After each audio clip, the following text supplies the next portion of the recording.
Daemon just taking this guy's fucking eye out. He's just scooping his eyeball out. And terrible fucking king. Other monkeys. He didn't say it like that, but I'm Daemon all episode long, putting in a fucking shit by himself. This guy, man, is out there like on a basketball court with a bunch of scrubs. Liked by the people, and I just feel like she's just making bad decisions right now as a queen. Like, I don't know, like not really Just boys. Kristen Cole doing dumb shit. Not and Gwen's boys, what but the like fuck? I think Gwen does at least to this. I mean, man, I got I got nothing for really. you here. I got nothing. Yeah. Yeah, I mean, Well, what about your hair? She's like, oh, we're gonna fucking leave this bitch behind. She's like, no. She's like, with Cole, I am the realm's greatest warrior. Yeah, okay. You're not that guy, buddy. You're not that guy. Like, let's fucking be honest here. you're not. 50 feet of crap, and there's us. That's where fucking Aegon and Aemon is. They're below 50 feet of crap. Alrighty, welcome back to episode 5 of the House of Potatoes podcast. Here with my two dear friends, Scotty P and Joey Potatoes. We're gonna break down episode 5 here. Great episode, fantastic episode. I know I'm Great. gonna give the best episode rating. Joseph will give the worst, but that's neither here nor there. So we're gonna start us off with 3 words. I'm gonna go first, just to give Joseph a little bit of extra time, just in case he. Your show. Okay. My 3 words are from the great Laris Clubfoot Strong. Terrible fucking king. Those are my words. He didn't say it like that, but I'm gonna change it up a little bit of how he That said was it. such a funny. That was Dude, such a good. I Oh my hate God. that guy. I've never respected him more. But Scott, what are your 3 words? So my 3 words are going to be 1, traitors, 2, spies, and then 3, disgust. Disgust. Mostly towards Kristen Cole, but we'll talk There's a about lot that. of disgust to Yeah, go a lot around in going the on. world of Westeros. Mine's very simple. Good night, gold cloaks. That's my Night 3 gold words. cloaks. Yeah. Night is one word, Dill. Yeah, I know. Keep I thought about counting that for on a it. second. Oh my God. Okay, well, off and roll. Before we dive into the scenes here, what was everyone's? I'll start. Favorite scene in the whole episode, and I'm probably have to go with what my words were. Like that scene with Laris and Aegon when Laris just like gives him the business, and I love how they went back to back. And Joseph, we talked about it briefly, I think on Xbox yesterday. Like it was interesting to see them go from like first you had who did it first, but Aegon's complaining about how like everything that's happened to him is Aemon's fault, and like my mom loved him more than me. And then they go to Aemon, and he's in his little depression mommy phase, and he's the opposite, where he thinks that Aegon was favored by his mom. So it's very interesting those 2 scenes there. Joseph, what about you? Yeah, so there were a couple scenes that stuck out, but the one that I came back to, which I ironically too, because of how much I fucking hate this character, but Kristen Cole's speech at Oh the my end of the God, yeah. episode was my favorite scene. Really, just he's just kind of laying out his intentions right on the table, and just Yep. also like both of their performances, him and the actor who plays Gwaine in the scene, where like I just thought that scene was really well done, and I'm excited because of what I think is to come for Cole. It feels like Cole's days are numbered. I have a hot take Oh about him boy. later on. But Scott, any yours? Yeah, so my favorite scene is definitely going to be simply just going to be the one of the last scenes when Damon comes across all the dead old cloaks, just like the Last Supper, and just having like everyone's eyes shut but Luther's, just knowing that he had to watch all that shit go down, and then just having all that shit written in blood. Just it was such a great scene just to end it all off. About as that was like as Yeah, good of an ending of an episode I think exactly. we've seen in a while. Yeah, I just gotta like the say, ultimate cliffhanger. Damon, I loved it. That was awesome. Damon all episode long, putting in a fucking shift by himself, dude. This guy, man, is out there like on a basketball court with a bunch of scrubs. Like at this point, the way this This going guy on, he's Damon put in some work. can't get your break. This guy, No, he can't just get your Yeah. break. loses.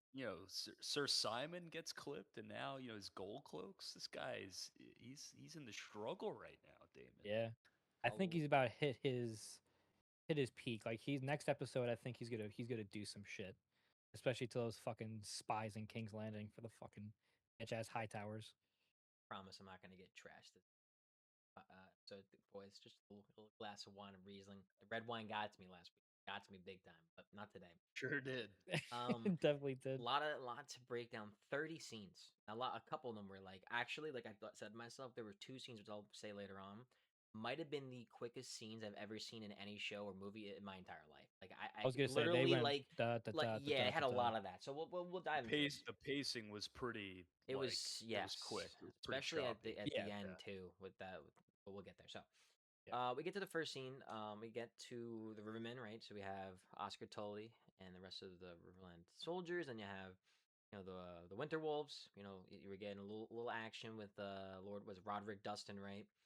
And they're talking to this third guy. This guy gets deleted pretty quickly. I think his name is Lord Peter Piper. That's what I'm pretty sure his name. They don't say his name in the show, I don't think, but I think that's technically what his character is supposed to be.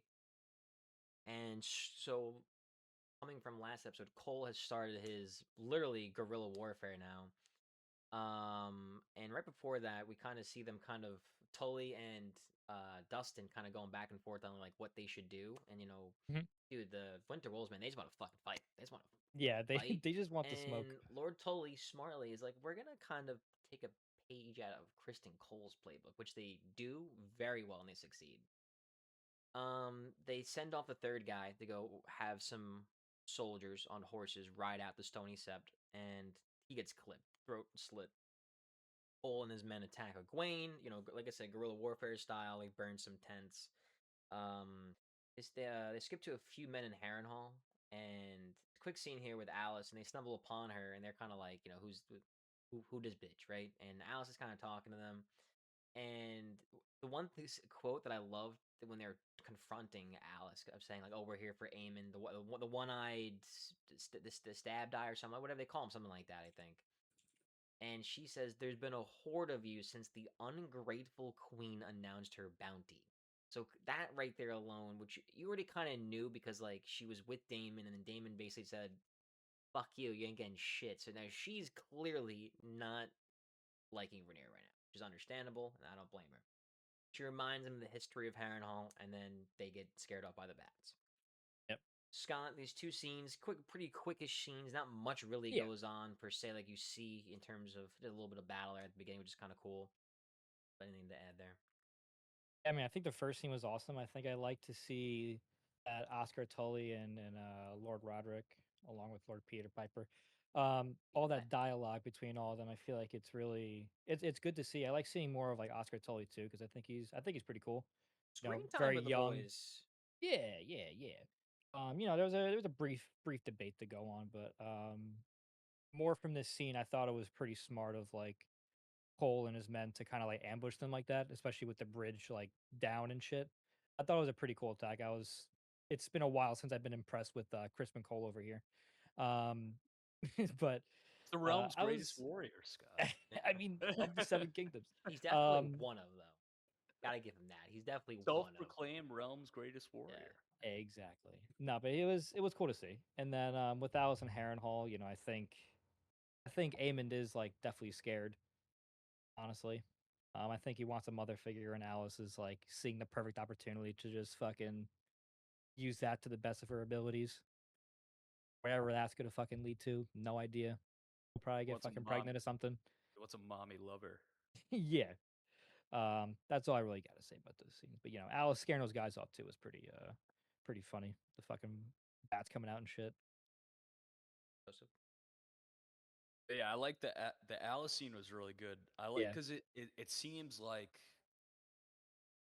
I like when the show like leans into the magic element, Mhm. and I feel like that's what that scene was doing with Alice. Like, there's some kind of like magical element that like circulates with Alice Rivers. I feel like just Yeah. very like Magic, weird sorcery, shit. whatever the fuck it is. Also, like just the like Harrenhal in general, like has Mhm. that like there's just that weird sort of magical element to it. So I thought Yeah. that scene was really cool. Um, Also, yeah, it was also interesting that Alice, is kind of like she's really like just out on Rhaenyra. I wonder if that's because maybe maybe she's growing some sort of affection for Aemond in who's in her Maybe. care right now. Maybe I Yeah, think that I don't think you it know is I though. think they're definitely I think there's definitely some kind of relationship mommy issues kind of he's That gonna get is. in pregnant. there. I mean, you already it's Um, already yeah. the signs are all pointing that way. Aemon's kid. Um, as far as the opening scene, I really like Oscar Tully.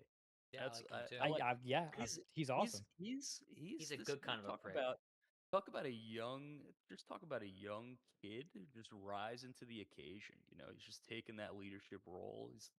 I mean, he's the lord of the Riverlands, Yeah, right? he's I mean, judge like, all of it Yeah, right now. Literally in yeah. he's charge. So smart. He shout came out, off smart. yeah, shout out to Oscar Tully. You know, very mature for his age, but Yeah, yeah, it's Love it. good. It was yeah, cool start to the episode. definitely. We right after that scene, it goes to I think speaking of Eamon and Alice, it goes to them as we kind of brushed upon. Eamon is like I guess dreaming, kind of I guess is the way to put it, or haunted by his like betrayal of Aegon here, honestly. And he awakens, he's scared, he's confused, doesn't really know where he is. He was saying like his brother, like he saw his brother burning and like clutching for him, like dragging him into the dark. And he's holding the knife in his hand, and Alice kind of comes over and takes the knife away from him, starts to kind of console him, like kind of like a mother, literally. Something he said I thought was interesting was he said she saw it. She said I would die and that I would ruin everything. He calls out. He says like mother, whether he's talking. I'm assuming talking about Alice, maybe Allison, but I'm pretty sure he was talking about Helena. Helena said Wasn't that to that him. Helena said that to him earlier in the show, right? wasn't that from last season I think it when was. I think the season finale. Is it? Mm. Remember when Damon has the vision and he like Oh. and then like Helena is talking to Damon Mm-hmm. through the vision, and then afterwards like Aemon comes out Mm. and doesn't she say that like you're gonna die like she knows how he dies or something? There's a weird element with Helena Yeah. too, Yeah, like with she's got the something definitely. um, Yeah, yeah, I I think do that was a remember something callback like that to that though. scene. I think Alice does not give a shit about Eamon whatsoever. I don't think she really gives a shit about anybody. I think she's just playing on Eamon's weakness. Like she's like attacking the weakness, Yeah, I'm more side using with this you to on her that. advantage. Like I think she's just trying to do whatever she can to get what she wants in a Hall. And I mean, maybe that's why she's Yeah, more pissed at Rhaenyra because they're sending people. But you would also think if she would, she really. I mean, I don't know. Maybe she thinks that like giving or having Aemon take control of Harrenhal is her best way of getting it because she knows that if she gives away Aemon, they're gonna kill her or kill him, and then what they're gonna do is they're gonna take Harrenhal, and she can't get it then. So I think she thinks that Aemon's her best chance to get what she wants. So that's probably why she's helping him. That's just kind of what I thought. So Um, you guys think that she's just kind of playing the game? I think she's playing the game. I think she's playing a I long think con, so too. just like kind of how I'm Allison like was towards the end. I'm like 80% sure she's playing the game. But I mean, listen, there could be something developed too. You never know. I mean, he kissed his own fucking mother. You know, why can't he kiss this one? I don't know. Yeah. So it shifts on over to Orwell, and he persuades the guards that are guarding Allison and Helena to go in there, and he gives her the tea to abort a child that Helena has that we don't really know who the father is, who the daddy is. We can speculate, but we'll probably find out at some point. And Allison, she calls Orwell a friend, and Orwell's like, I really can't keep coming back here unless, I got proper cause. And Helena and Allison start talking, and Allison's talking about Eamon. Like you don't know where he is. Like he's vanished, and she's like, he's at Harrenhal. She's like, I've seen him. He burns, but without fire, which I think is very interesting that he burns but without fire. Um, Allison's trying to persuade Helena to abort this baby, and she's trying to basically use that like, well, Rhaenyra's gonna take that baby and kind of use it as like a hostage to like for whatever she wants to do with it. Like you're not gonna have that baby. Like why would you want to have this child be born? And I think it poses a really great question. Like if you were obviously we're men, but if you were a girl and you were in Helena's shoes, like is Allison really wrong to think that the best thing would be to abort the baby because of the circumstances that it could potentially be born in that unknown? I thought that was very interesting. I don't know if anyone had any thoughts on that. Because, Scott, it was a quick scene, but not really much to go there really besides that. Yeah, I mean, I feel like Helena definitely like whether she's pregnant or whatever else, or she's in this sort of scenario that she keeps getting in. Um, I feel like she switched up personalities a lot. Like she became like a lot more like serious and different than when she is when she was talking with like Allison and kind of just going back and forth with her. But I think one of the things I saw too, I think at the beginning of the scene is that like the maid just like caught the maester like going downstairs like being sneaky and shit. So that was one thing that was like Yeah. interesting to me when I first watched it. But no, I think it was a good scene though. I think Allison is playing the Game of Thrones.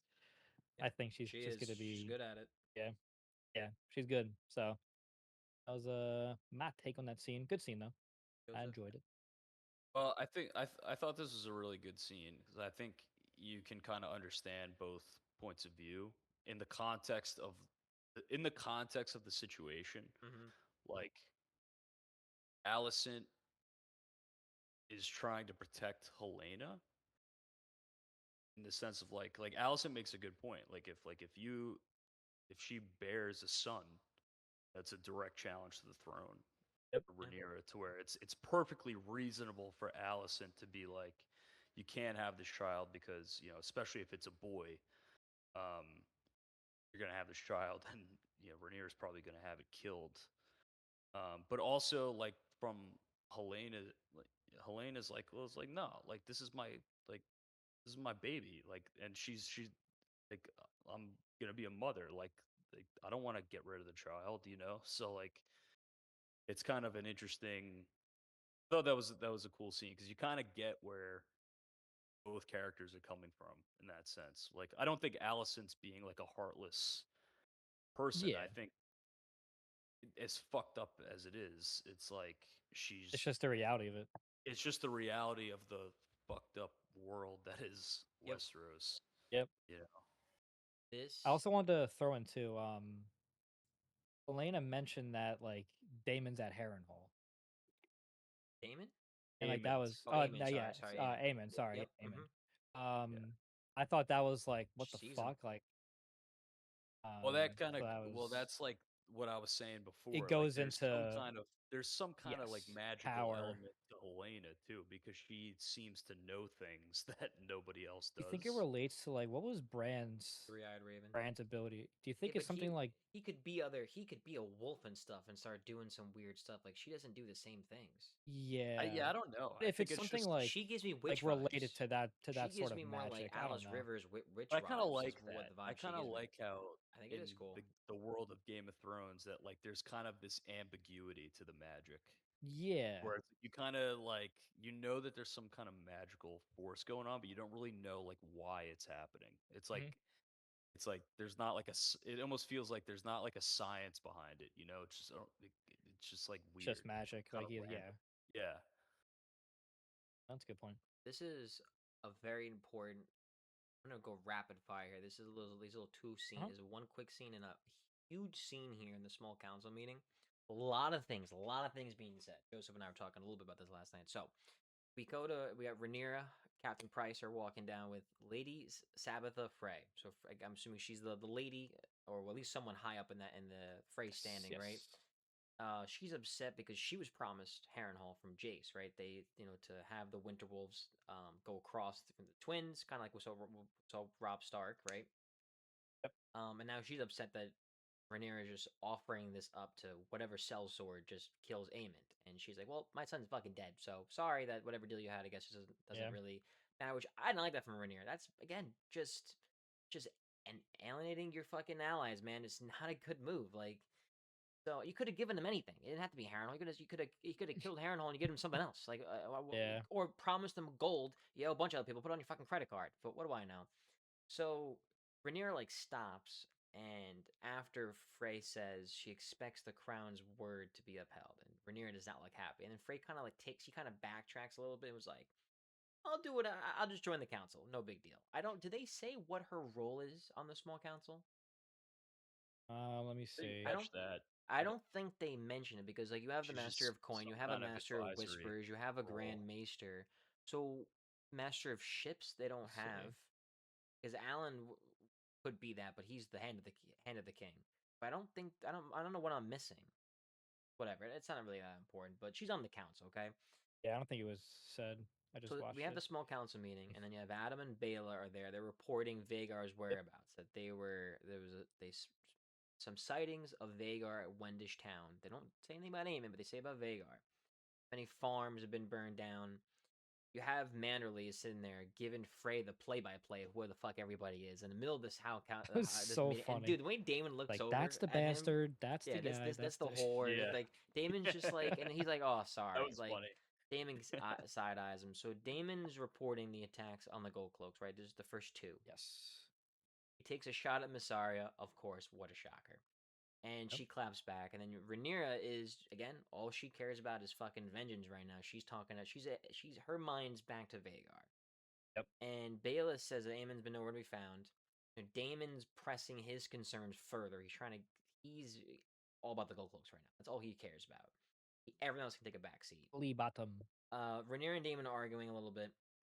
Rhaenyra's pleading her case of why, I guess, not really pleading case, but she's just bringing up Vagar and Tumbleton. That's all she cares about, those two things. Orwell jumps in and is like, well, like, we got Sir Crispin Cole over here are giving the Riverland men a hard time. They're burning bridges and they're trying to get their army to Tumbleton, and they're not getting there. Yep. I'll have a question I'll ask after, I guess. Yeah. Rhaenyra orders Bela and Adam to find Vagar, and Adam kind of steps up in a respectful way and was like, "Hey, like we've been out for a while, or whatever." And Bela's trying to like plead her case now to be like, "No, I'm fine. I mean, you've been Yeah. flying for days. I'm fine though." So Rhaenyra is like, well, I'm gonna send Daemon," and he's just like, "Nah, I disagree. Like the Gold Cloaks like are our biggest priority. That we depend on them to Damon keep the just doesn't give a peace." fuck. He's standing his way, and then he walks away, and he says, It was like fucked up, especially since disrespectful. their wages have been upheld.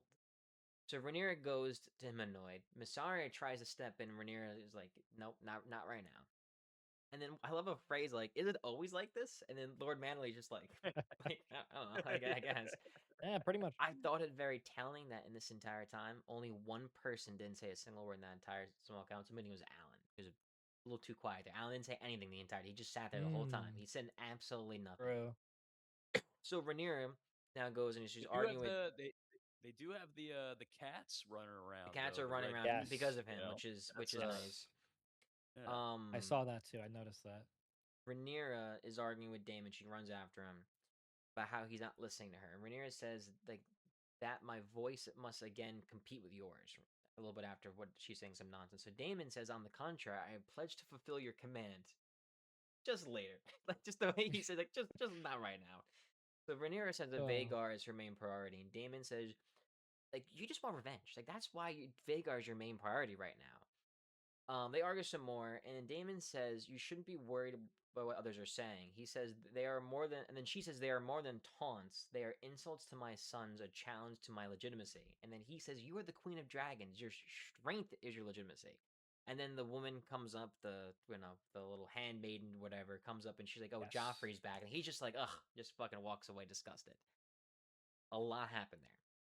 My question before we get into like you guys can talk about what you want to talk about and answer my question was I asked this question to Sarah and Joseph too, like what do you think is they bring up four things in this scene. They bring up Vagar, Tumbleton, the Riverland men trying to march south against Cole, and the Gold Cloaks. Those are the four things that they bring up. What would you rank them now? Not what you know, but if you're in Rhaenyra's situation from the information that she knows, right? What four things, like what order you think are the most important on her list of things to tackle? For me, I thought it was the Gold Cloaks even before that. I knew that that was a problem because you're not paying them already, and I you need would to agree keep with them that. in fucking check. The second thing would have been the Riverland men because if you don't have a fucking army that can't get to you, then you don't have fucking jack shit. Even if you do have a couple of dragons, then it would have been Tumbleton and Vagar. That would have been my top four. But Joseph, you can start off. There was a lot of stuff going on there. A lot of stuff going on. Yeah, I mean, well, that's kind of the tough thing because all four of those things are important. They all are important. Yeah. I mean, Yes. like In their own way. it's important to pay your police force, right? Like the Of Gold course. Cloaks. They're the ones that are, keeping order in the capital, right? So, they need to be properly funded, I guess you can say. But also, like the Riverlands is the war is still ongoing, right? So you need to deal with your opposition. Um, Humbleton is very important. On multiple reasons. There's an emotional investment there with Hugh and his wife, right? Hugh rides a dragon, so he's an important player in this, and One of the also biggest Ormond. ones. Ormond is, I think, clearly Rhaenyra's biggest threat right now is Ormond.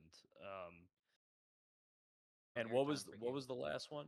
What was the fourth one? the Riverland men, City. Oh the yeah, army against Cole, or Vagar. Oh, Vagar. oh, Yeah, Vagar. Yeah, yeah, and obviously Vagar is important. He's the fucking Big biggest ass dragon. dragon. So yeah, so I mean that's there's a lot going on there. But it as far as let's talk about Rhaenyra a little bit, right?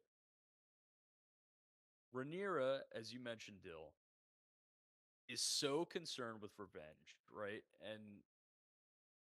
And again, the word legitimacy comes up again. She's so concerned about her legitimacy and being accepted by the realm as queen, to where or being liked by the people. And I just feel like she's just making bad decisions right yeah. now as a queen. Like Yeah, she's Being a fucking alienating her idiot. allies. We talked about the whole thing with Corlys and the legit and not legitimizing Alan and Adam. But also this whole thing with Frey, like when she's like, Jace promised her Harrenhal. Well, Jace was speaking on behalf of the crown. So if That was bad. so It's a bad look. right, so Jace is speaking on behalf of the crown, right? So and now you're like, oh well, Jace is dead, so his agreement with you doesn't matter. Well, no, it's not like Jace went and just did that. yeah. Like Jace is speaking on behalf of the crown. So if the crown is not honoring their word It's not a good Oathbreaker. look. with a noble Oathbreakers. house, it's not a good look, right? And that's I think it's pretty clear that a lot of the lords probably don't like Rhaenyra after the whole rat dinner thing Mm. a couple episodes ago. So it's like I just yeah, I feel like Rhaenyra is she's struggling. She's struggling with the queenship a little bit. I think that her judgment is very clouded right now,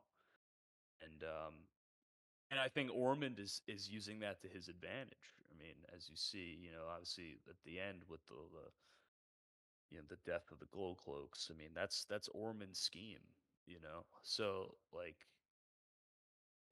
there's a lot there's a lot of enemies within the walls of the Red Keep and beyond. So Team Black is in a tough spot right now. Definitely. Yeah. Yeah, I think my ranking would pretty much stick to what yours was, Dill. I think that's a pretty good ranking. I think the City Thank you. Watch would definitely be the most important. I mean, just Motherfuckers ain't getting because like paid.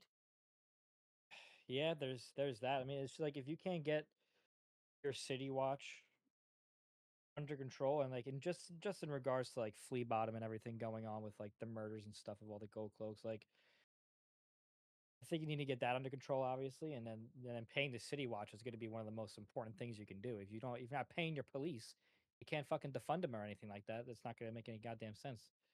Um, the Rivermen and everything going on with Cole, I mean, that also needs to just get under control. There's way too much going on over there, and I think they need to act on that too. That's something they just can't ignore whatsoever.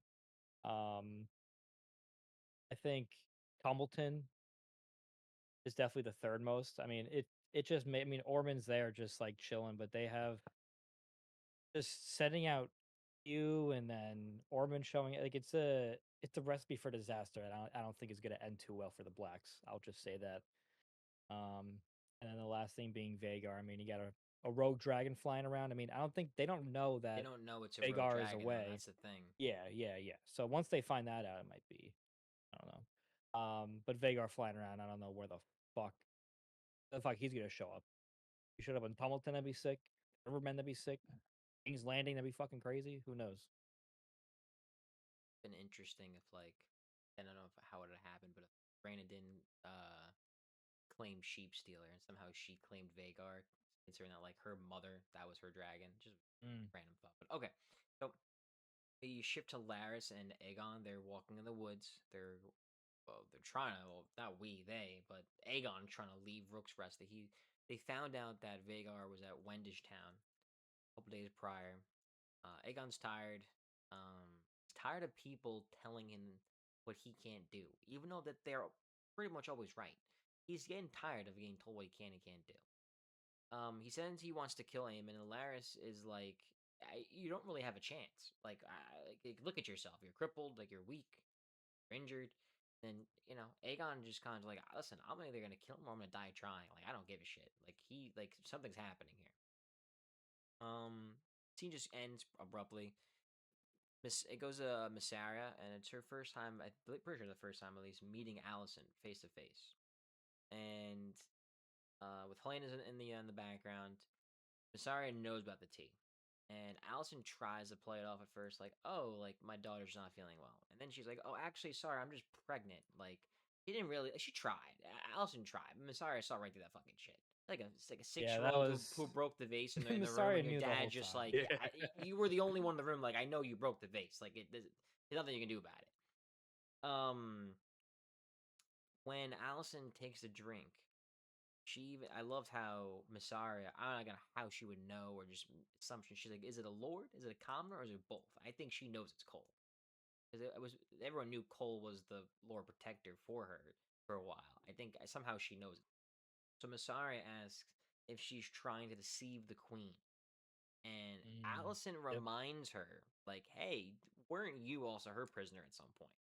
Like it wasn't like you had some perfect relationship with Rhaenyra either. Two quick scenes before we get to Cole and Gwen, their first scene here. But Joseph, any thoughts on those two scenes? Laris, Aegon. I know you're kind of one of the Joey loves him.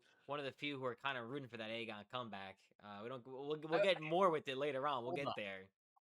I don't listen. I don't know if I'm necessarily rooting for it, but I do find a comeback story entertaining. I will say that. Aegon's gonna blue I ball you. agree.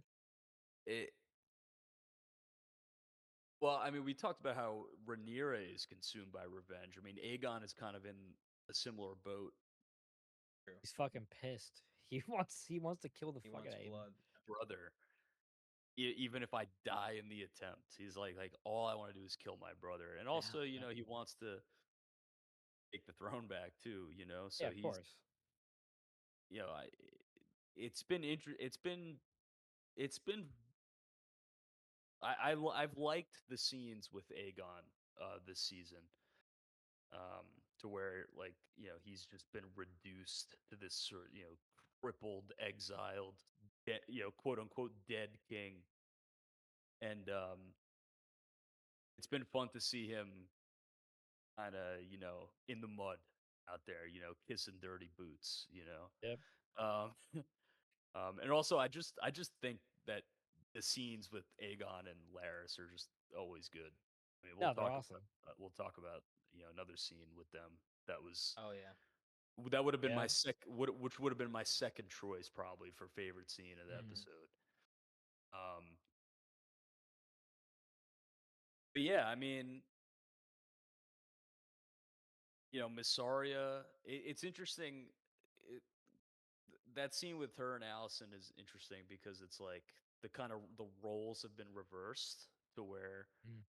you know Missaria was always like put down by the high towers, and now the roles have flipped to where Missaria is in a position of power and Yep. Allison's now the prisoner. So it's kind of cool. It's Yep. interesting to see that sort of shift in the power dynamic. Um, of course, Missaria. She's the mistress of Oh, whisperers. She's it's gotta, it was so she's obvious. gotta, she's gotta have, she's got her ear to the ground. Nose to the grindstone. So, um, yeah, that's really all I have to say about that. That's con. Yeah, I think when it comes to Laris and Aegon, I can't help but just cheer on Aegon. I feel like now. I Interesting. Hate Laris. yeah, yeah, Laris is a Great, piece of shit, like but great actor, like great, yeah, like because he makes us hate him. cool, like cool, but like these, good portrayed Mhm. character. He's a good piece of But shit. yeah, he's A a piece good of shit. piece of shit. Yep. Stanton. I think it was just cool to see how it's like the whole dialogue with like Aegon wanting to kill Aemond. I feel like it's cool to see like the dreams of Aemond are kind of mirroring what Aegon's feeling like. Because I think in the previous scene with Allison and Aemond, I think he was waking up from a dream and he was like talking about how Aegon was coming to kill him and all this shit and like stuff like that. So it's cool to see like kind of like that mirror of how Aegon literally wants to do that. Is he gonna get that chance? We have no idea, but I don't know. With Massaria visiting Allison, um, I mean, it's just so funny how she's just trying to make it look like that it's hers. It's like so fucking obvious that it's not. Like Miss Arya can just see right through that. I mean, Sniffs that it shit was, right yeah, right. it was worth a shot, I guess. But that's not going past Miss Arya. So that was my take on those two scenes. Good scenes. Love Good it, scenes. love it. So, Cole and Gwen are on the march. Gawain offers Cole to like literally live and like basically serve for his family, right? Cole kind of like does seem like he kind of does like feel like honored that he offered that or whatever. They've obviously grown a little bit, they've had a weird relationship, I guess, not in a weird way, but just like I don't know, like not really Just Kristen Cole boys, doing dumb shit, and not Gwen's like, boys, "What but the like fuck?" I think Gawain does Yeah. at least to this point respect Cole and they get along and stuff. They got the face paint on and then they think they get attacked. So one of the horses freaks out. And they think they're being attacked, and it just turns out that they're just laying crow's feet on the ground and just fucking up some horses. Cole just puts his horse out of his misery. Scene ends just like that. Just fucking sword through the throat. Then we have the quickest scene known to mankind. It's literally just Allison takes off her necklace. That's the scene. Like, That's the end all of the right, that's scene. that's the Wait, end let of me the go scene. to that. That's so interesting. I'll just ask anyone to add. There really wasn't much of those two scenes. Anything to add? I I got got nothing nothing for you really. here. Ain't nothing there. Yeah. Yeah, I mean, I think it was just cool to see that sort of like I guess battle strat. It's really good against horses though. Oh I mean, yeah, like 100%. Jesus Christ, that's super cool. Yeah, I've a never little seen anything guerrilla like that before. warfare going Yeah, on there. yeah. That's it though. And Damon and Luther, they're walking in the streets. Luther's upset, obviously. He's got some of his men are dying. They're not getting paid. Hmm. And he reminds Damon, it's like, hey, they're not happy. They're not getting paid. And he's like, Damon's like, maybe they need the Prince of Flea Bottom to show them, what's good. And even Luther's like, I don't even know if that's gonna really get them to get to that point. It does, but we'll get to there. And then they stumble upon two more gold cloaks, just absolutely just thrashed, bro. It's disgusting. People freaking out. See that young girl, she goes and she sees it and she reports it to the guy. I don't think they ever say his name. I didn't write his name down. He does have a name.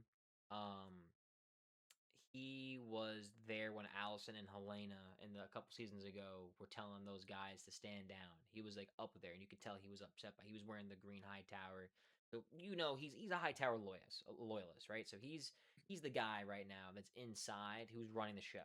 Clearly, we don't know how many men they have inside, but clearly it's as we find out later on, it's not just a couple of guys. It ain't just a couple of guys going rogue. Like this is an organized thing that's going on right now. These are rebels. Um, they send a raven to Ormond, and he's talking to his advisor. They're talking about the situation that they have. They're lacking resources, lacking men. They need time. They don't have any of these things. Norman's talking to Daron, and Oh my god, here we go. Darren. That's how I did it on purpose. So Darren's like talking about the histories, and he says that the histories are dry for high towers. And Ormond takes offense.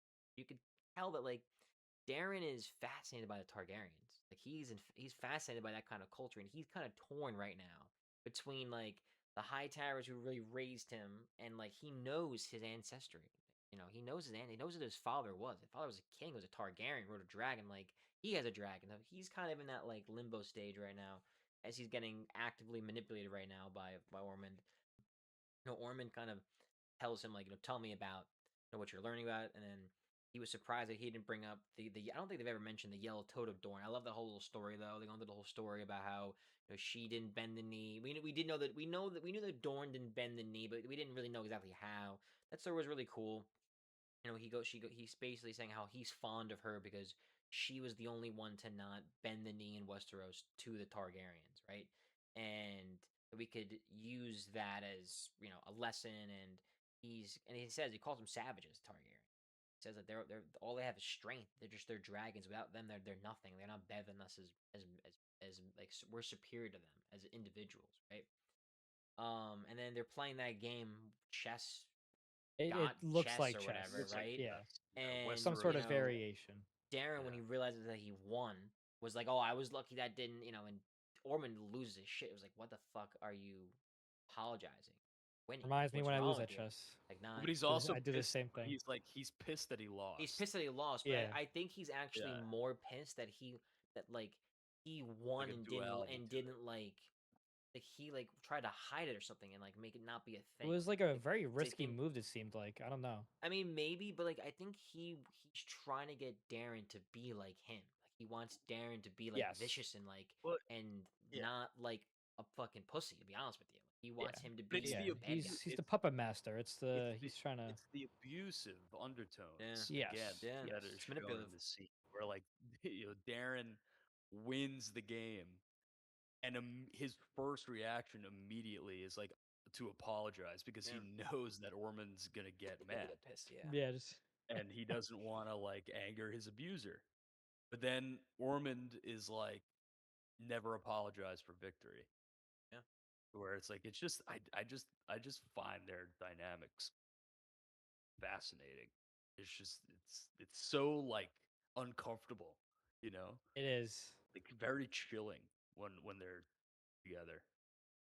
But to your point, Dill, I mean, with Darren, kind of being torn between the Targaryen and the Hightower, where I feel like there's at some point Darren is gonna break the chains, so to speak, right? To Mm. where he's gonna have to kind of become his own man, you know.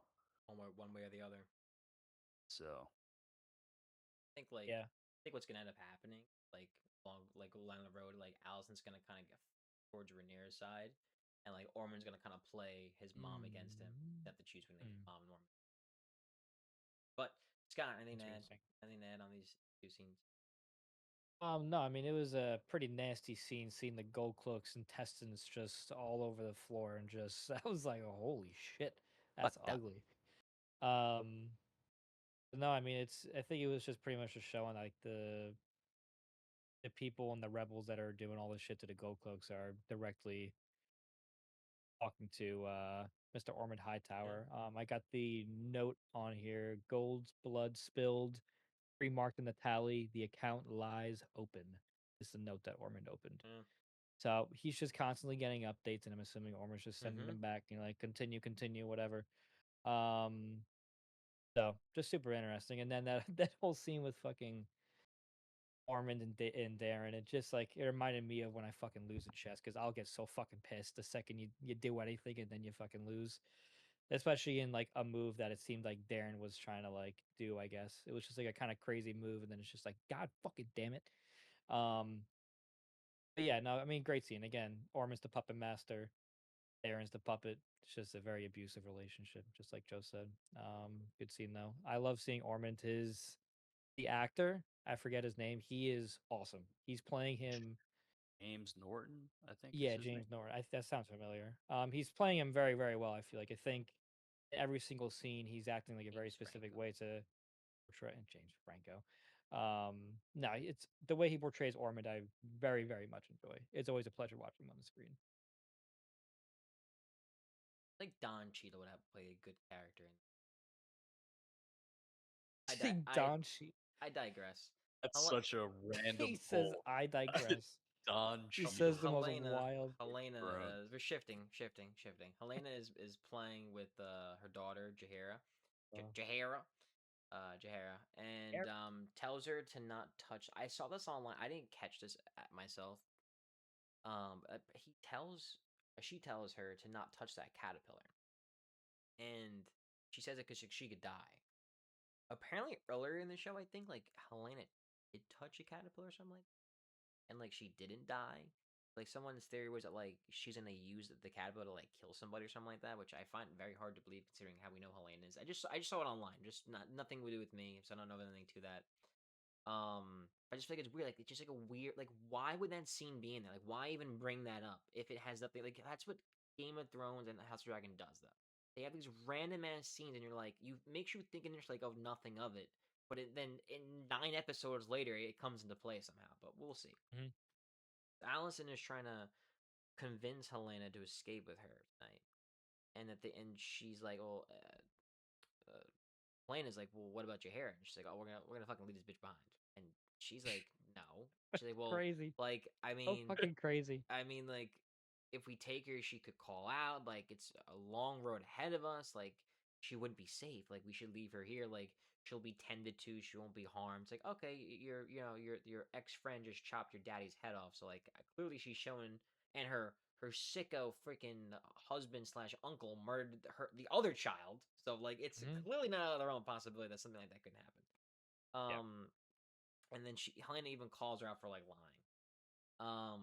We'll do just one more quick scene, and then we'll cover these two. But it ends the scene there. She like walks away, and then Adam and Bela are still looking for Vega. I can't find her, and Bela's getting upset. Bela's finally kind of this is her first time really talking about it.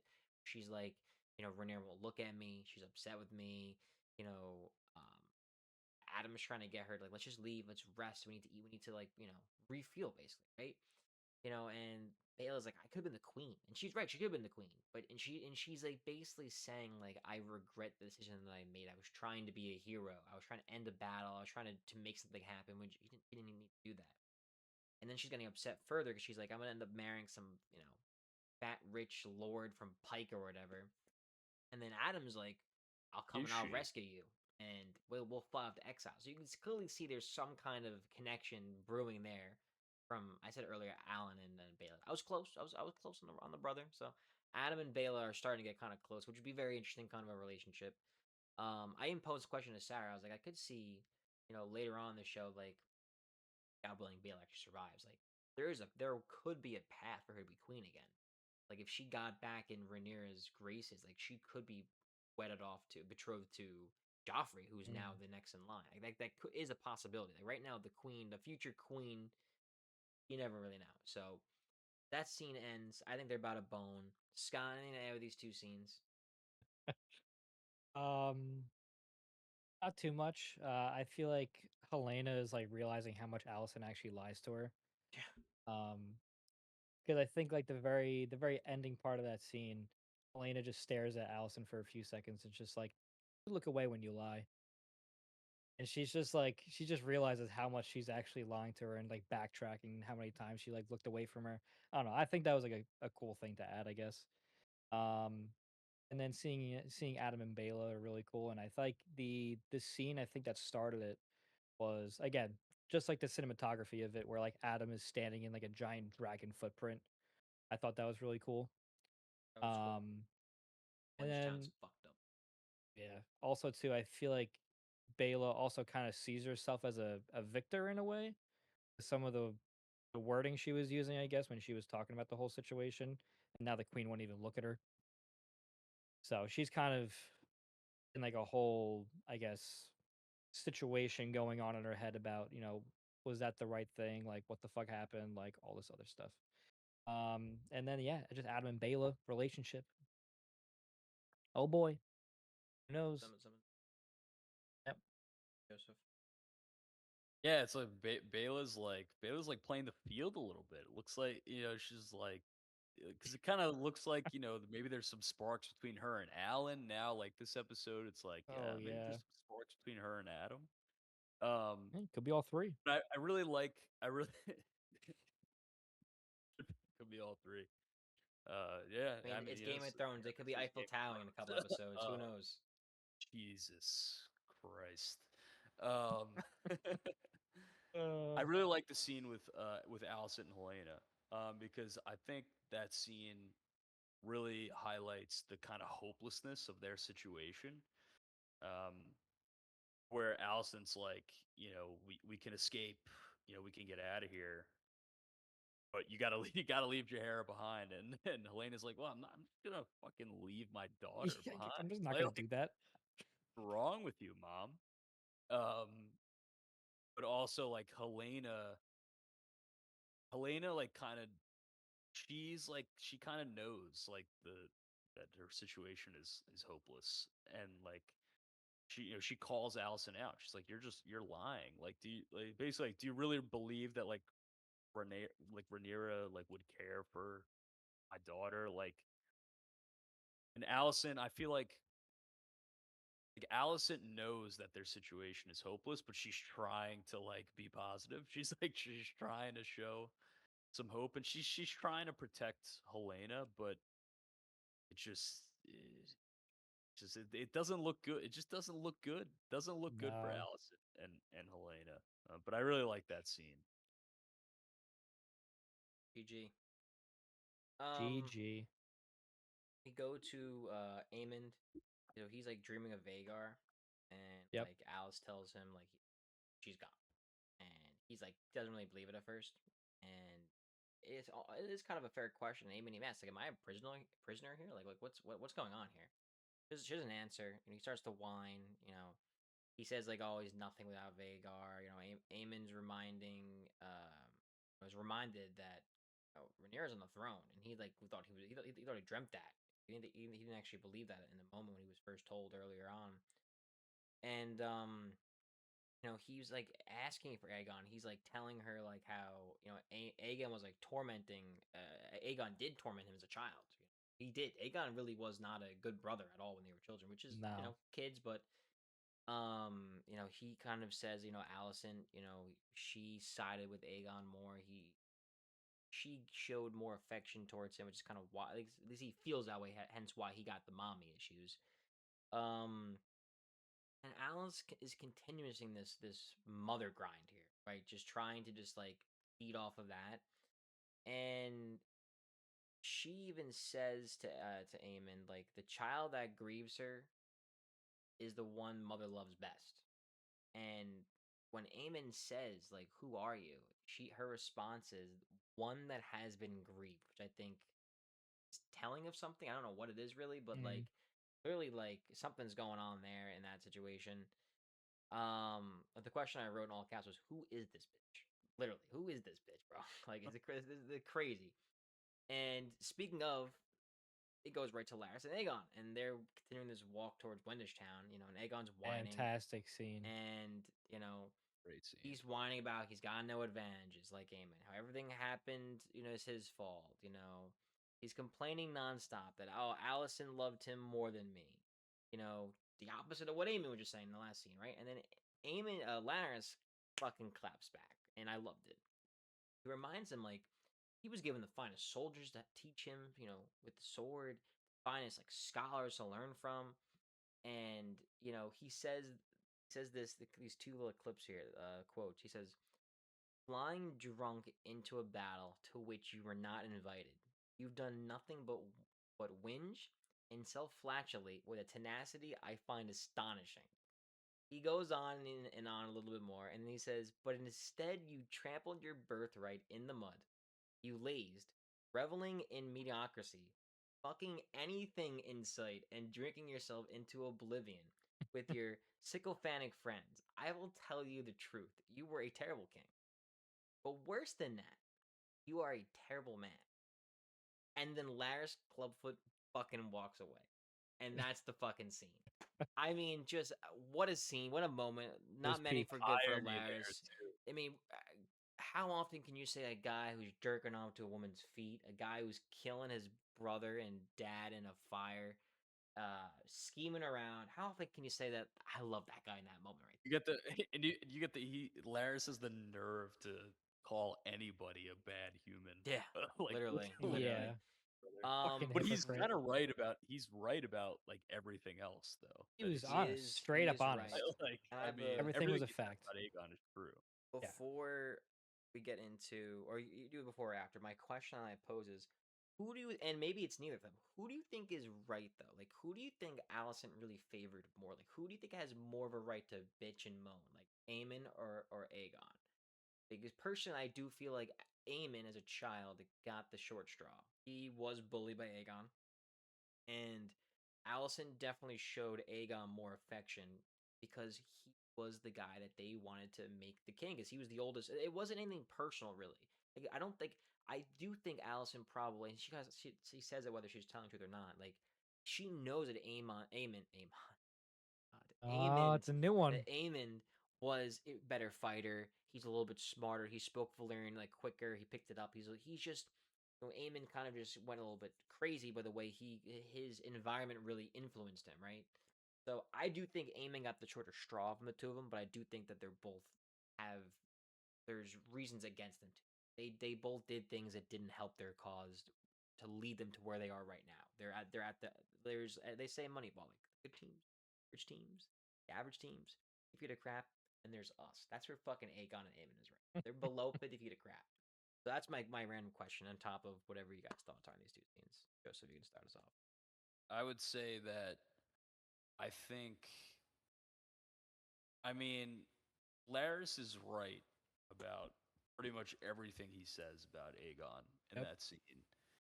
In the sense of like, Aegon had every chance, every tool at his disposal to be successful. Like, he grew up, the son of a king. He had the, all the servants and all the teachers and the swordsman to train him. And what did he do? He went around fucking raping people and whoring and didn't take his role seriously. I Like forgot about that. he, Honestly, he did rape some fucking people.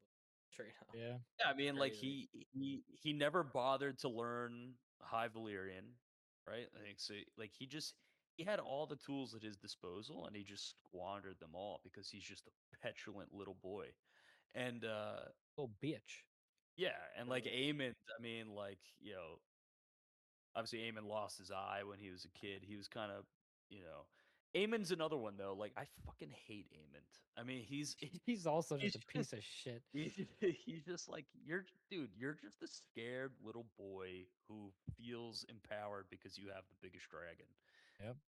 Take Vagar away from Aemon, and what does he got? Granted, he can fight with a sword. Yeah. He did, Aemon did use the tools at his disposal. He is Yeah. You proficient in take High Valyrian. Harrenhal, well, even Fagar, but You yeah, know, he he hopped he off. Yeah. he took the time to learn High Valyrian. Like, he was, he's become a good swordsman. We saw, in last season that, he has a sense of strategy, right? Remember that Mhm. scene from last season when he basically just big dicks Aegon in that council meeting about like Yep. the battle strategies and stuff. Um, yeah, they both suck though. At the end of the day. They both really do. They're just terrible, Can't. terrible incest babies. Oh my god. Oh. No, I mean it's. I think Wait, that how are they whole. incest baby? Aegon and Aemon?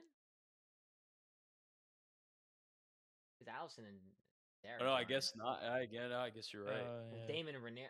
Well, that's it. But I mean, but still along the line, Yeah, I they're get what you're saying Targaryens. though. So Well, along the Aegon's kids line, are incest. Yeah. there's Along the incest line, something throughout happened. all Ah, the that's true bloodline. too. I You get know, what you're saying. I so get what you're saying. yeah. Sorry, Scott.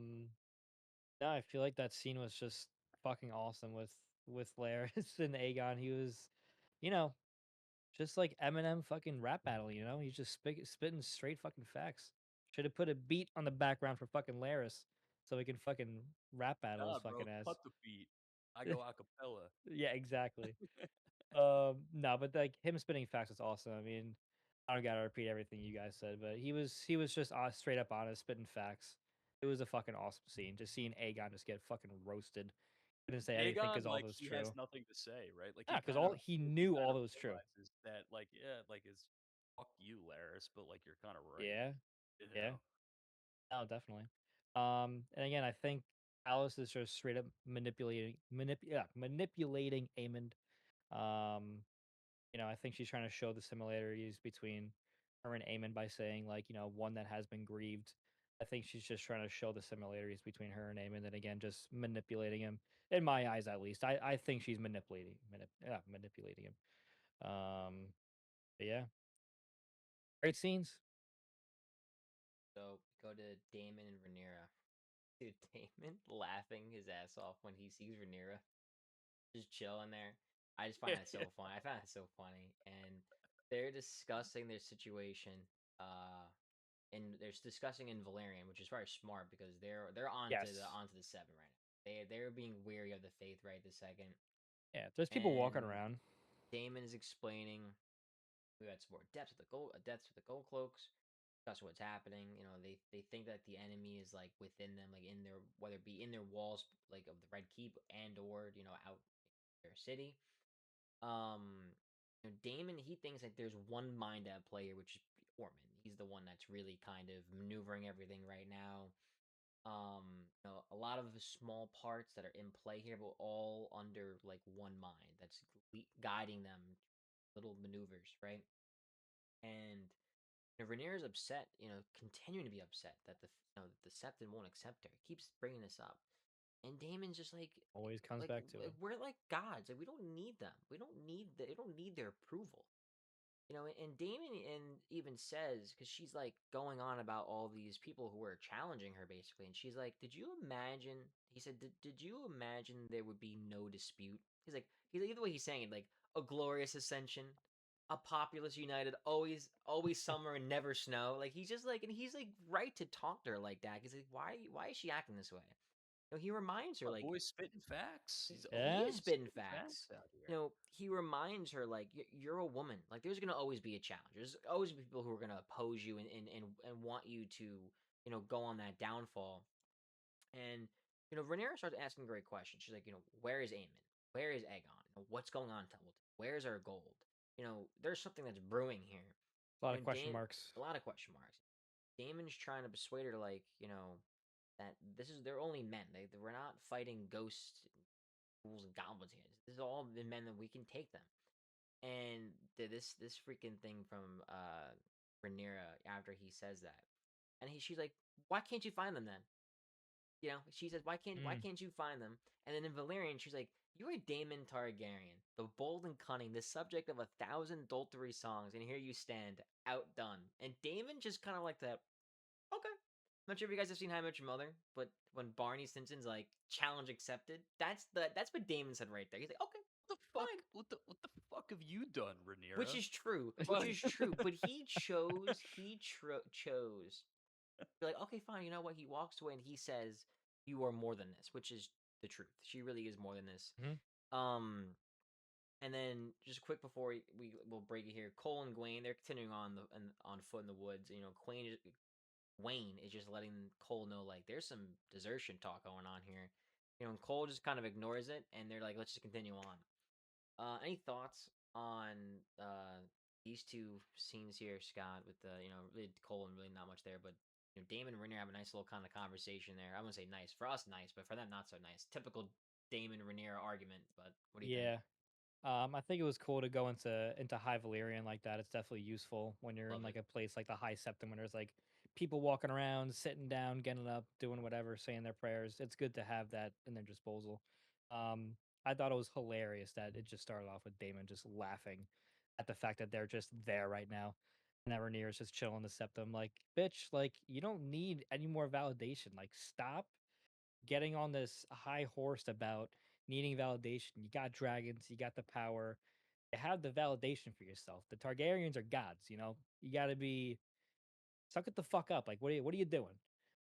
So he's trying to just, I guess, talk to her, motivate her, try and do whatever. But then again, like you said, though, she kind of like snapped back.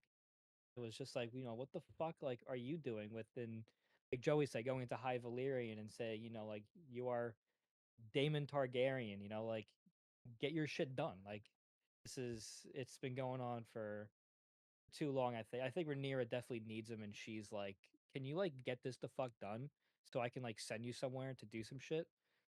Um so I think her roasting him was like again, like you said, like challenge accepted. And then you are more than this, I think was also very important because I think he is more than what she's doing right now. Fuck the septum, you know? Fuck him. And then He Cole and believes Gwen. in Yeah, he believes in her, and yes, he's like disappointed in her right now. Yeah. It's yeah, like you're better than this. yeah. Like an uncle. It's, well, Yeah, like an almost uncle like an husband. uncle. Yeah, like Jesus Christ. yeah. And then there's nothing much with Cole and Gwen. I don't really got There's anything to nothing say right with there, that. yeah. Just continuing on desertion. Joseph? Yeah, it's no secret. I've made my stance clear. I am a Damon truther, and Yeah. once again, Damon spitting facts. Yep. He's out here again. Like, what did you think, Rhaenyra? That you were just gonna take the throne and the war would be over? No. Hell no. He's no Their Clegane. opposition is still out there. Cole is still out there. Ormond is out there. Aemon and Vagar are still out there. Aegon is unaccounted for. Like, there's. You think this is gonna be easy? That's what Damon's saying there. He's like, you gotta fucking get your shit together, dude. I was like, like Focus up. you're better than this. You gotta get it together. Fuck you and your obsession with legitimacy. You have the dragons. You have the throne. Yeah. Use it. Right? And he's right. Crazy. That's all I got to say there. Okay, we shift here. We A digress. we digress. Aegon returns to Rook's Rest, and Lara's sitting down there, and Janos is keeping an eye on them still. And Aegon sits down, and because he doesn't, of course he's not going to admit he was wrong. He just says, "Just hire the fucking ship." That was basically his way of saying, "You're right." Like you're right. Like I think it's kind of the way he was portraying there. Maybe I'm Yeah. wrong. Maybe he's just still being a stubborn brat and was like, "Well, I need him anyway." So you know. And next thing you know, Kylan just pops up. We knew he was alive. Like we knew it was gonna happen, but Guess he just who's pops back? up. Guess who's Back back? again.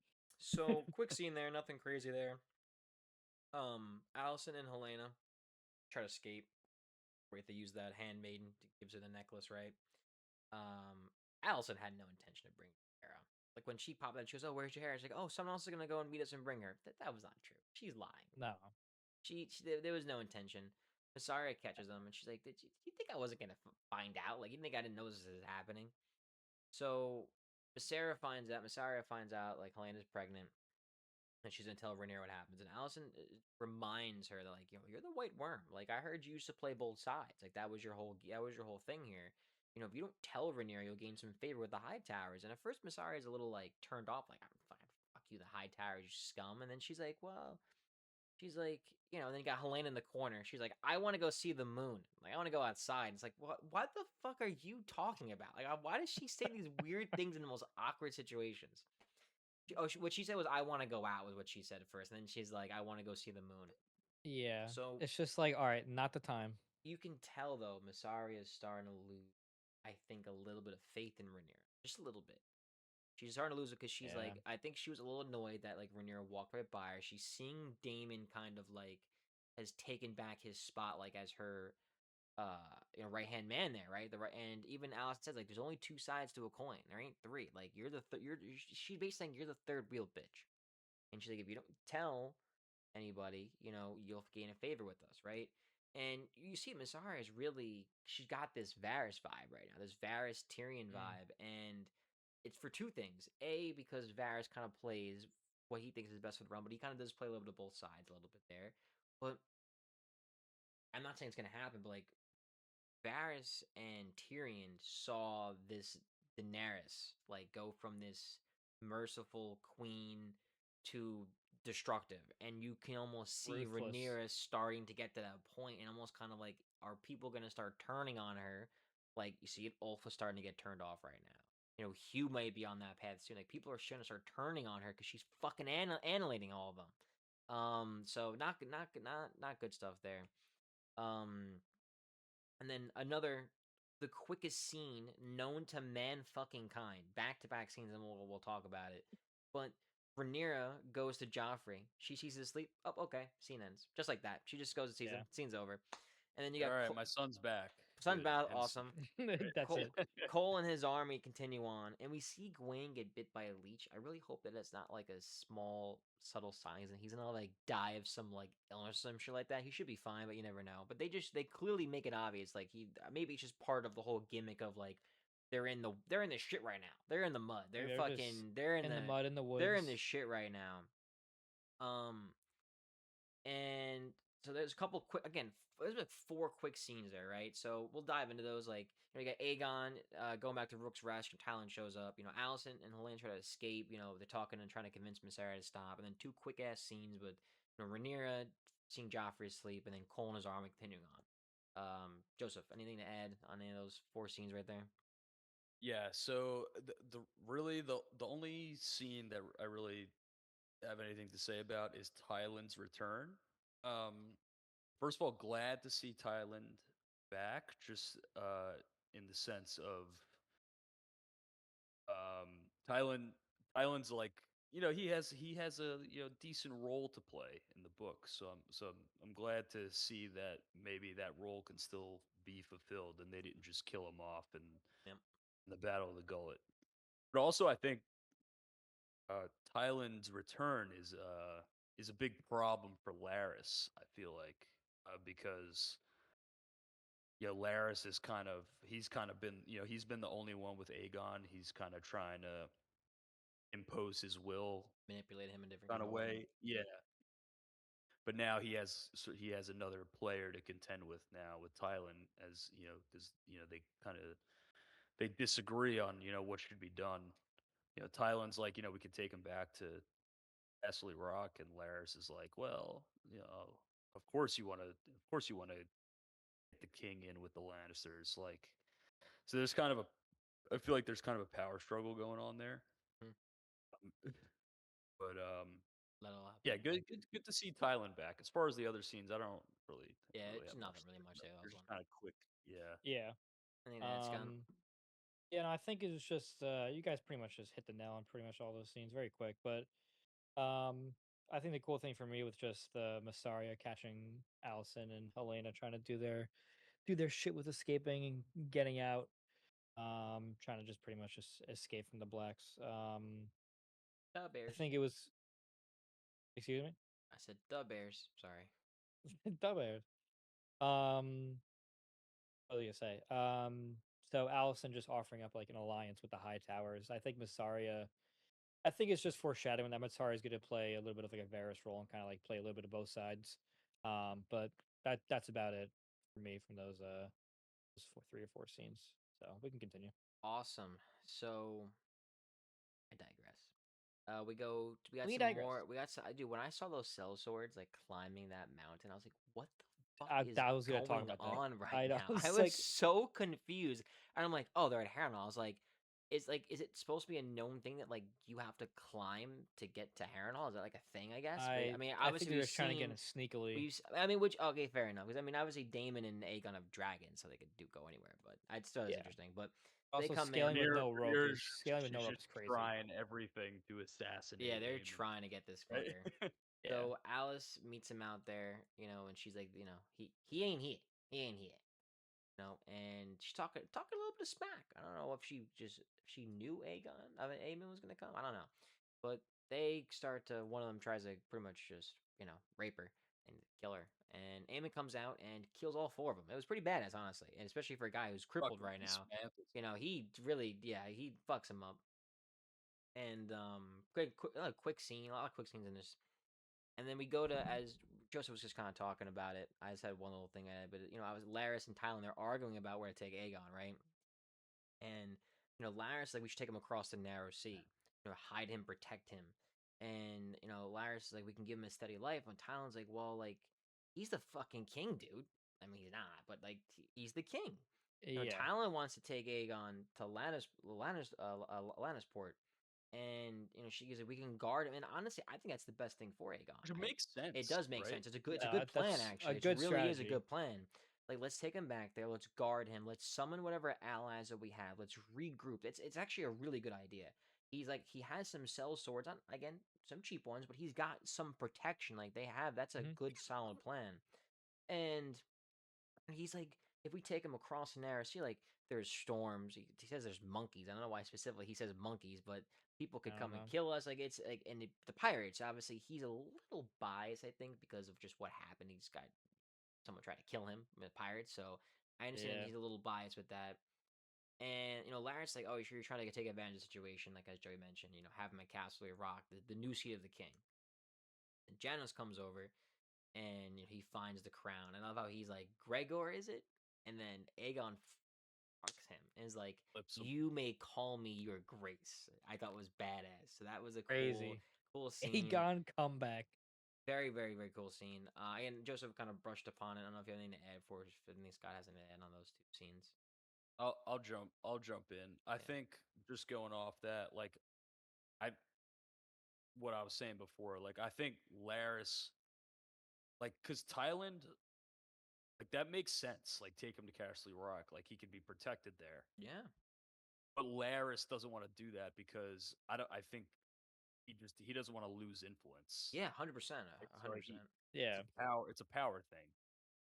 If he if the Lannisters have their hold on Aegon, then that gives them a leg up Laris is in the playing the longest of hierarchy. the long You cons right know? now. Yeah. Yes, he is.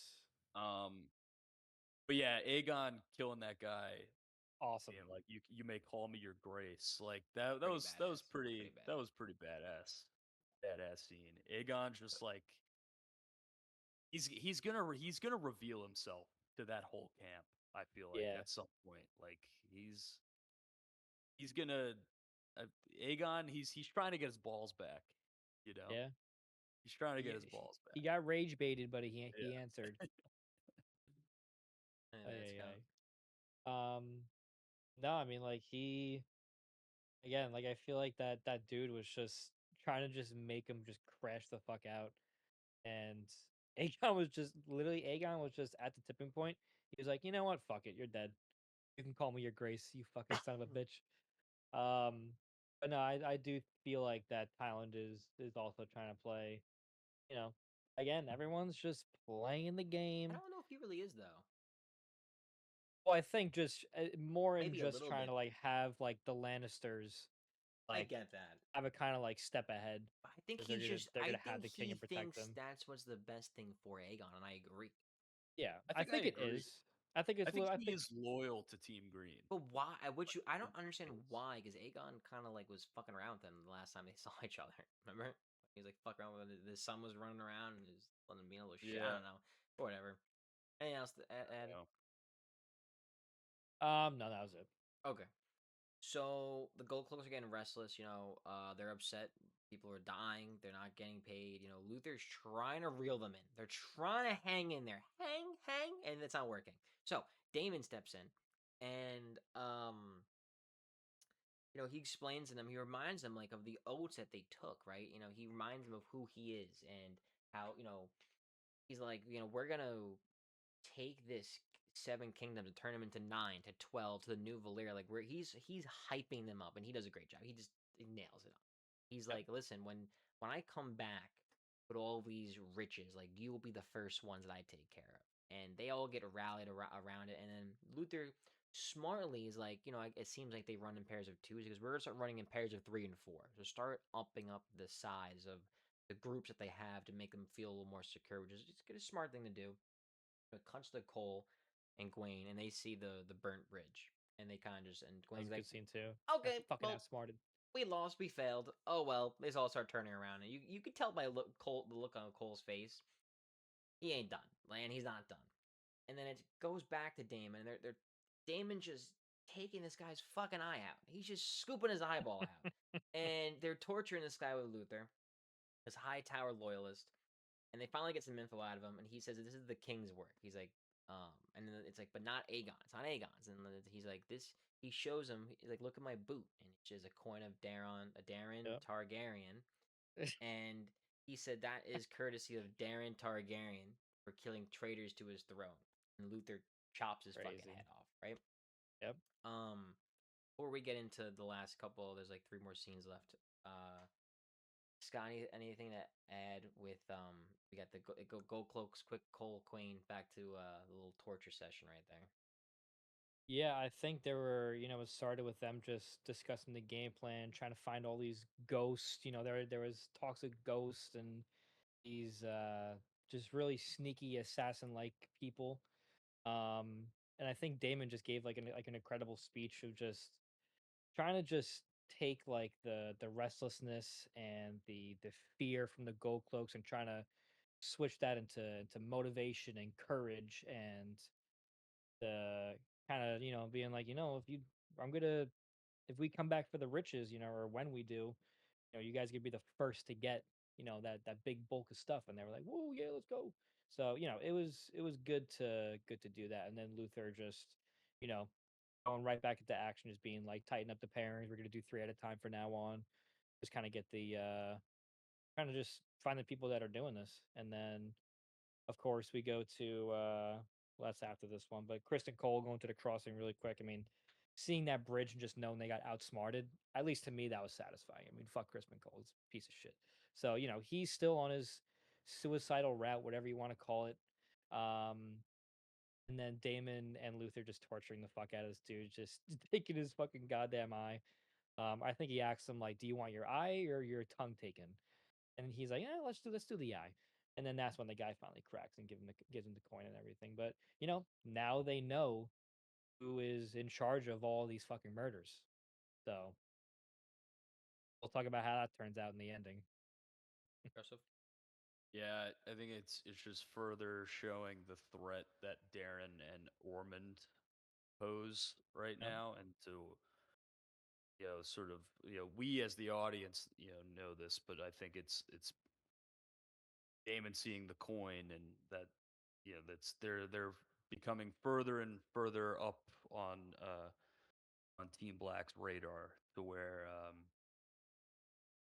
Damon and Rhaenyra are like, all right, like we gotta fucking do something about Darren and Ormond here. Like this is a big problem, and we're fucking we're getting outwitted and out maneuvered in our own house right now. Like we can't. Ormond's working behind the scenes, and we can't even control what's in within our own walls right now. So I think Damon's like, all right, like we gotta get it together here. Agreed. Agreed. Yep. Agreed. Cole, it goes back to Cole and Gwen shifting, shifting back and forth to people. I love it. Yeah, the Cole and switch between Gwen, these scenes is Cole and crazy. Gwen discussing what to do next, and Gwen's like, "Well, we should go back to Tumbleton." Cole's like, "We're gonna continue on. We're gonna cross that fucking river." And then it's like a normal river. Like the you could tell like there's some rapids. It's not a Yeah. a slow river at It all. was like they can swim. It's Yeah, like like what? okay. So Gwen's trying to reason with them, and they've lost half their men. And then Gwen he finally realized like this was his plan the whole time. Like he Cole knew they were going to die, which You is could like see like the heartbreak and in what makes Gwen's. what Yeah. I don't like about It's, Cole here is that like he made this decision for everybody else. Like he didn't like, and he says he's like, he That's the says it. fucked up He thing. says it here. Like I'm not trying to like I'm my own soldier now. Like I'm free. I'm not fighting for someone. So it's not even like he's like I think this is the best. Like he's contradicting himself a little bit here. He's like I'm a he's free willingly man. leading I'm men willingly to lead a slaughter. bunch of men to their deaths without consoling them. Like it'd be one thing if they all agreed to just go out there and do whatever it took, and even if they died, like that's not what he's doing. But if he was fighting in the best interest of the blacks or the greens, then that makes sense. Then it all lines up. But it's not here. So Wayne does not like this, and fucking Cole. I am the realm's greatest warrior. Yeah, okay. You're not that guy, buddy. You're not that guy. Like, let's fucking be honest here. You're not him. You're not up He's there. he's He's formidable, definitely up there. Is man. he up there? Yes, but he's no. He's I not don't the think guy. he's the greatest No. warrior, but he's formidable. He He wants to is in the die. book. I mean, he is in the book, and he's mentioned in Game of Thrones too. Is he? When He's Jamie talks about him. Jamie Yeah. talks about him. I don't remember that honestly. I gotta watch No. that. Like what? When was that again? Um, I don't remember exactly what season Mm. or what We'll episode, look but that up yeah, like later on. because like Jamie's like going through the book of the knights. Oh, okay. So it's not. Yeah, uh, yeah. So he's Like in record. He's in the he's in history. the He's in record. the Yeah, records. Yeah. he's It's not like known someone as was he's talking about known him. as a great warrior and a kingmaker. Yeah. Um, He says like he, people will sing songs about him, and Allison will hear it. Right. We'll see about that. And dude, listen. Maybe it's not. I'll think about that. I hate Crispin Cole. I really hate this guy. This guy's a Don't we fucking all? this guy is a dirtbag. But the thing Yeah, how about can you this not hate guy, him? he's not like a psycho or sicko like Joffrey. Like I think Aegon and Aemon are kind of like a little bit of psychos. They're little sickos. Like Cole's not like I don't think he's like completely lost his humanity. Like I'm not saying he's got a lot of it. There's maybe a glimmer of it. Like again, I don't like this guy, but like he's not like the biggest villain. Like he's not like the biggest villain and someone like I hate him as He's like just a a piece of person. shit. Exactly. Yeah, I hate him as a guy as he's like a a piece of person. Like shit. that's all it is. It's just hate. You know what I mean? So yeah, I don't know. Maybe I don't think it's really a hot take per se, but I know a lot of people really hate him, like really can't stand him, and they think very negatively about him, which is understandable. But I don't know. I just think there's a little whatever. Um, I see what you mean though. Like so yeah, this was my favorite scene of the episode. Because I think because you do get that like a little bit of a glimpse of like I don't want to say I guess you could say humanity, but like you can kind of like empathize with Cole a little bit, like understand where he's coming from when he says to Gwen, he's like I'm grateful that you know offered for me to serve you, but he's like that's all I've ever done is serve people. yeah, Tired of it.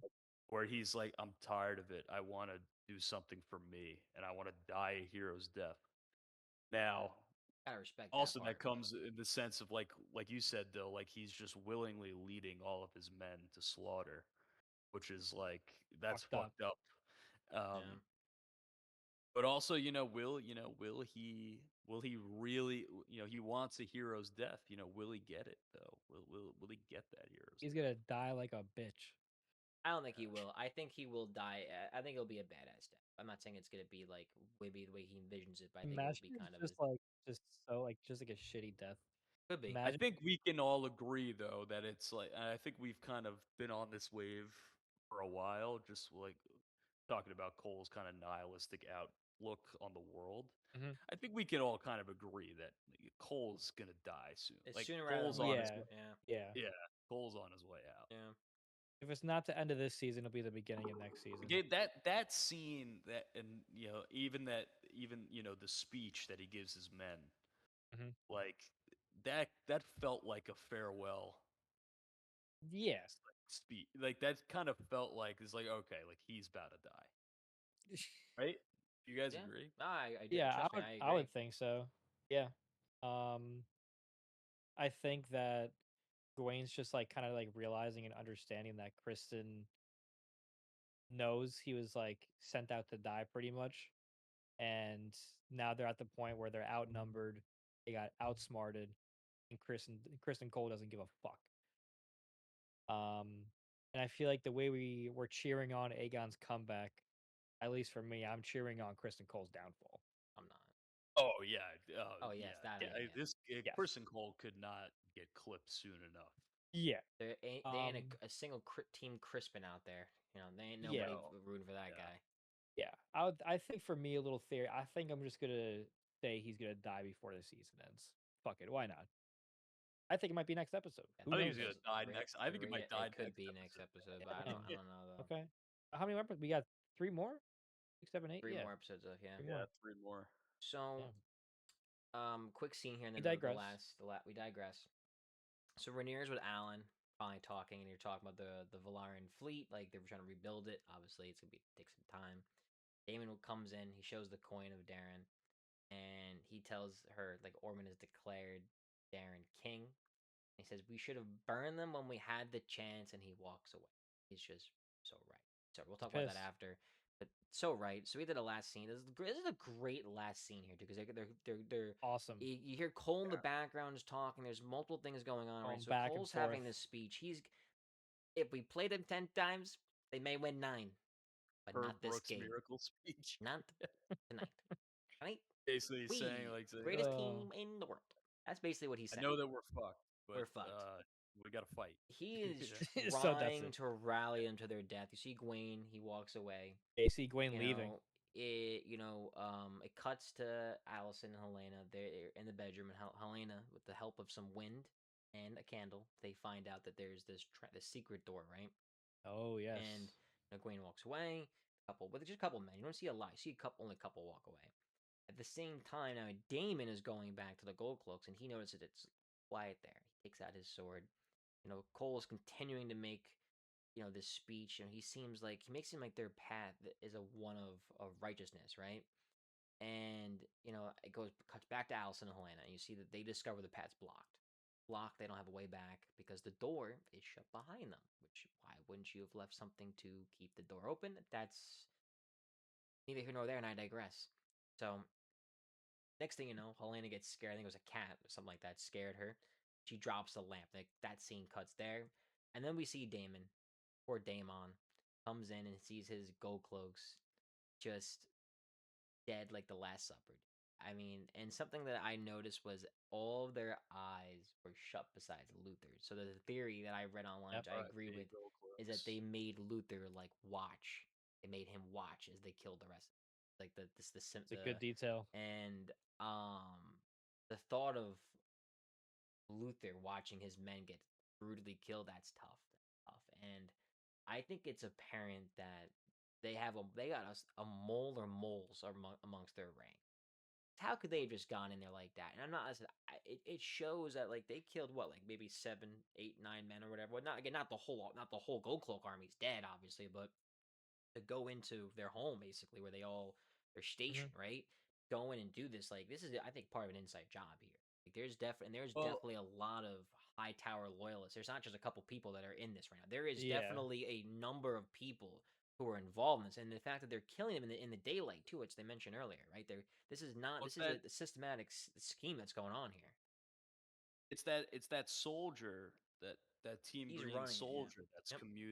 communicating with Ormond, right? Because Mm-hmm. he was the Mhm. same soldier that Allison told to Fuck stand off. down, right? On the Oh, Yeah, that's the same guy. Yeah. So like I like you're right. when I saw before the Rhaenyra comes to I didn't catch that. Yeah, yeah, King's yeah. Land, and you see him in Allison the and Helena recap. tell him to stand down. But In the that's him, recap at the beginning of right? the episode, you see them pan him, and I'm like, this guy is like gonna be in the episode. Like it's just Yeah. Yeah, and they part of so that scene of, I guess, him and I guess all of his, all of the rest of them.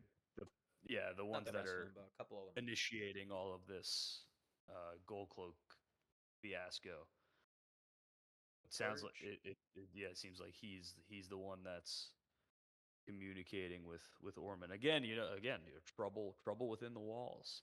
But this was such a good ending scene of the episode. Just the way that it's shot, the way that it's cut with the speech, and again, my guy Damon. He's just every time you think he makes a friend, it's like they're done.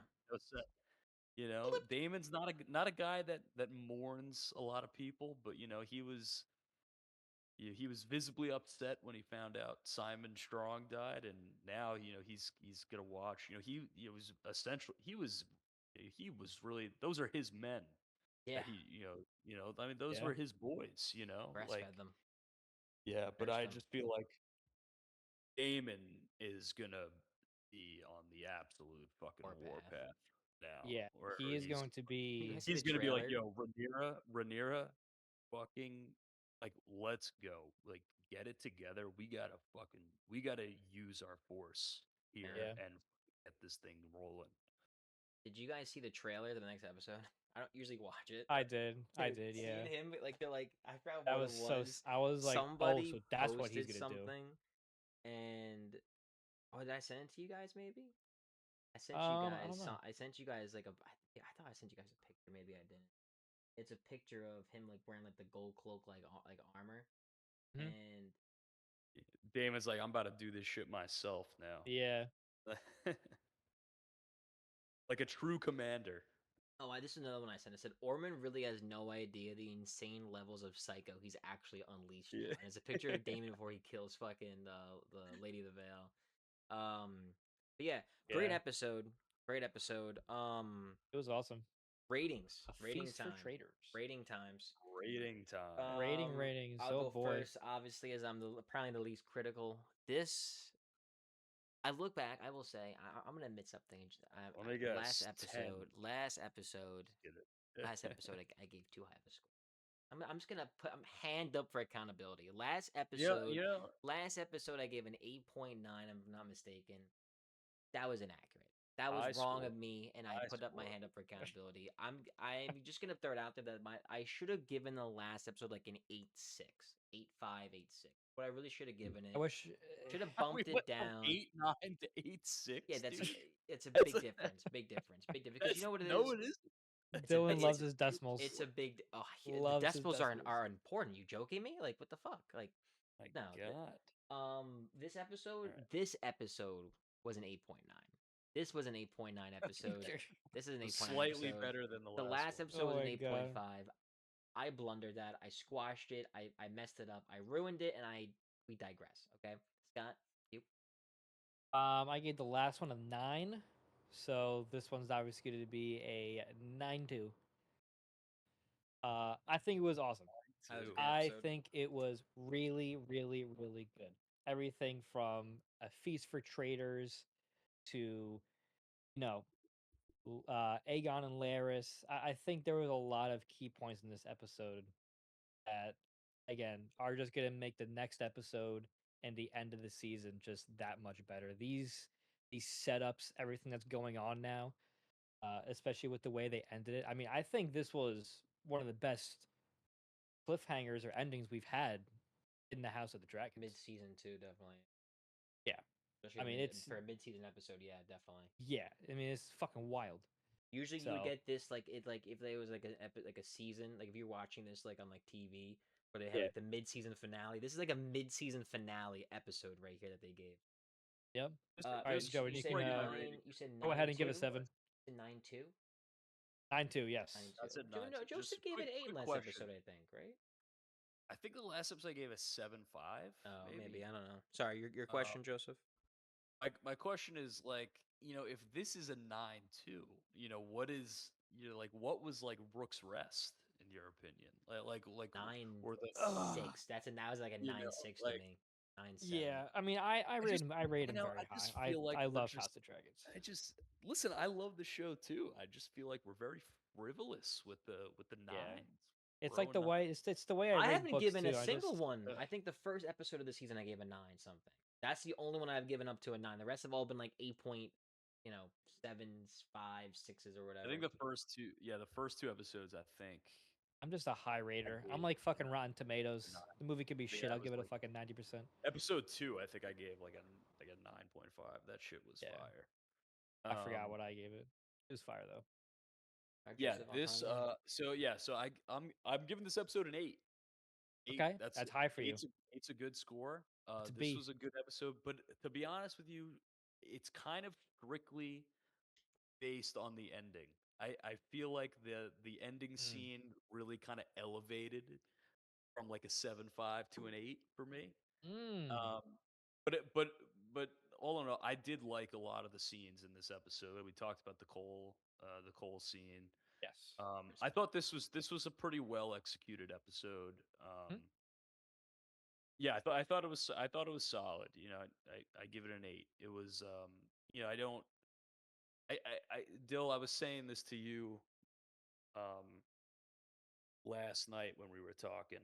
Yeah, I still feel like, there it's a little light on the war sometimes. I feel like I still feel like, maybe, we could get a little bit less small council meetings and maybe a I think little they're bit reeling more in a action. little bit, yeah. They kind of 'Cause, slowed it this down a is little bit. the show is supposed to be like we're in the war now. So yeah, I'm hoping that the intensity Starts to of pick up. war picks up a little bit, which I think it's going to. I think it's definitely leading to They were that. raining threes in the first half, and the game has slowed down significantly with the ball It's Yes. slowed movements. down a little bit, which is I think it's okay. I think it's gonna Um, get crazier though, in my opinion. I think the start of this or the end of this episode is gonna lead into the I guess the hype of the next episode. It's gonna. I think it's what it's kind of leading into. Yeah, I agree. Closing yeah, arguments but yeah, before we sign off. solid episode. Closing 8. arguments. Amazing. Anything, Scott? We'll start with you. Anything to add? Anything you hoping to expect? Just 30 seconds, just rapid fire. Anything you can think of. I think the preview of Damon being dressed up as one of the gold cloaks is gonna lead to some really badass scenes. So I'm very, very much looking forward to that. Along Detective with Damon. what's gonna yes. And I'm looking forward to what's gonna happen with Aegon, Laris, and Thailand. Whatever the fuck that's gonna happen with them. Crispin Cole, fingers crossed he fucking dies next episode. We'll see. That's all I got. Great episode. Joseph. I cannot wait to watch Kristen Cole die a pathetic non-hero's death, which I believe will be next episode. Ooh.